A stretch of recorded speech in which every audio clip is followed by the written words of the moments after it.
How many of you are or have been dog owners? Have you ever noticed there's something very unique about the human-dog relationship? I mean, they sleep in our beds, we feed them, they even have jobs in our society. Sometimes it's hard to tell which species is the pet. But how did this happen? Why dogs? Well, we don't know exactly how it happened, but we do know that dogs and humans have been best friends for approximately 14,000 years. As dogs lived communally with early humans, and they also shared a very similar social structure, which makes them pretty compatible with humans. However, their relationship seems to go much deeper than just simply living together, and I was wondering how deep it actually goes.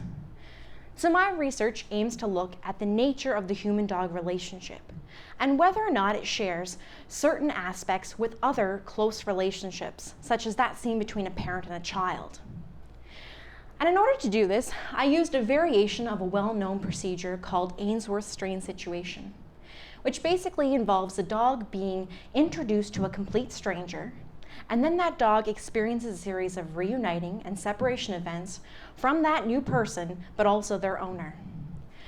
And in addition to this, I took saliva samples throughout this procedure, and that allowed me to get certain chemicals that are implicated in stress, such as cortisol and chromogranin A.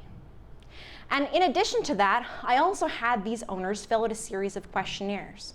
One was a dog attachment questionnaire, and two others were personality inventories, one for owners, but also one for dogs, and obviously the owners filled out that one. So what I found? Well, I found that both dogs and humans are showing attachment to one another.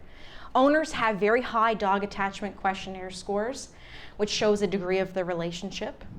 And dogs, they show a preference for their owners, as they prefer to be in close proximity to their owner and also initiate more physical contact with their owner compared to that stranger.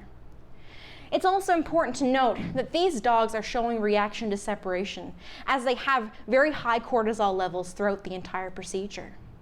And I also found that their personalities are influencing the way that they handle these situations, such that dogs that are very friendly tend to use more coping behaviors compared to dogs that are more nervous on these questionnaire scores.